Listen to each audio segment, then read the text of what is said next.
Hey, Bill. Pour me a drink. Hey, John. You want whiskey?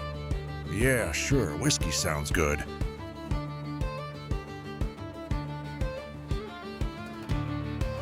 Come on, let's sit down. You can tell me what's new. Well, listen to this. It's one hell of a story. Go ahead, I'm listening. In 2007, a woman in Virginia was going through her late husband's belongings. Boxes of old tools, stacks of magazines, decades of accumulated life. And then, a painting.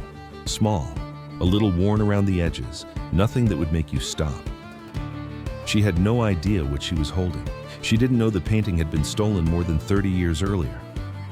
She didn't know her husband, a quiet, unremarkable man, had once bought it at a garage sale for $5. And she had no idea that within a few months, the FBI would be knocking on her door. Norman Rockwell isn't the kind of artist they talk about in contemporary art galleries. He wasn't compared to Picasso. Critics dismissed him for decades. He was an illustrator, a man who painted magazine covers. But that's exactly why everyone understands his work. For nearly half a century, from 1916 to 1963, Rockwell painted covers for the Saturday Evening Post, 321 of them, each one a small story. A kid at the dentist, a family around a Thanksgiving table, a police officer talking to a runaway boy in a diner. These images became part of how Americans remembered themselves, and that's precisely what made his work such an attractive target. In February of 1973, several works disappeared from Norman Rockwell's studio in Stockbridge, Massachusetts. Among them, a small oil study titled Missing Policeman, a preparatory sketch, the kind Rockwell made before committing to a final canvas. The painting shows a police officer standing and looking down at what, or who, you can't see. But there's something very human in that gaze, tiredness maybe, or compassion, or the particular discomfort of not knowing what to say. Rockwell had a gift for that, capturing the moment just before something happens, or just after. The painting disappeared. A report was filed. Nothing turned up. Years passed. Rockwell died in 1978. The painting stayed somewhere, in someone's basement, someone's garage, someone's quiet life that no one thought to question. There's something particular about the theft of art that makes it different from other crimes. You can't sell a stolen masterpiece at auction. The major houses check provenance. Museums check provenance.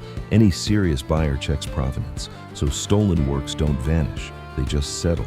They move from hand to hand through garage sales and estate auctions and inheritance. People buy them without knowing what they're buying. That's exactly what happened here. Sometime in the mid-1970s, the exact date is unknown, a man from Virginia picked up a painting at a garage sale. $5, maybe less. He wasn't a collector. He just saw something he liked and bought it. Hung it on the wall maybe, or packed it in a box, went on with his life. In 2007, he died. His widow started sorting through his things, and she found the painting. What she did next matters. She didn't throw it out. She called the Norman Rockwell Museum in Stockbridge just to ask, does this mean anything? The staff looked at the photograph she sent. They recognized it immediately. What followed was the FBI's art crime team, formal authentication, a comparison against archival records. It was her. Missing Policeman. More than 3 decades later, the widow surrendered the painting without resistance. She hadn't known. Her husband most likely hadn't known either, or he had, and said nothing. We'll never know. The painting was returned to the museum, appraised at $200,000. The man who found it paid $5. The story of Missing Policeman isn't unusual. That's what makes it so unsettling. The Interpol Art Loss Register currently holds records on over 500,000 stolen works of art, 500,000.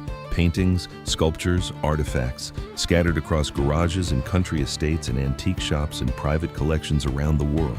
Most of them will never be found, not because they're locked in a villain's vault somewhere, because they're living ordinary lives, hanging in the living rooms of people who bought them at a flea market, sitting in frames on someone's attic floor, passed down from father to son, and no one ever thought to ask where they came from. The most famous unsolved art theft in history took place at the Isabella Stewart Gardner Museum in Boston, March 1990. 2 men dressed as police officers, 13 works removed in a single night. Rembrandt, Vermeer, Degas, estimated value somewhere between $500 million and $1 billion. Nothing has ever been recovered. The FBI still lists it as an open case. The museum still displays the empty frames, exactly where the paintings used to hang, on purpose, as a reminder that something is missing. I keep thinking about that police officer in Rockwell's painting, the way he looks down at someone we can't see. That expression that doesn't have a clean name, not judgment, not pity. Something between the two. The painting is called Missing Policeman, but while it was missing itself, while it was sitting in a box in someone's house in Virginia, that title started to mean something else. There's something strange about the way art survives. It doesn't deteriorate the way other things do. It doesn't lose its meaning in a cardboard box. It just waits, in the wrong house, in the wrong hands, until someone thinks to make a phone call. Missing Policeman came back, 30 years later, from a $5 garage sale. I don't know how many paintings are still out there waiting.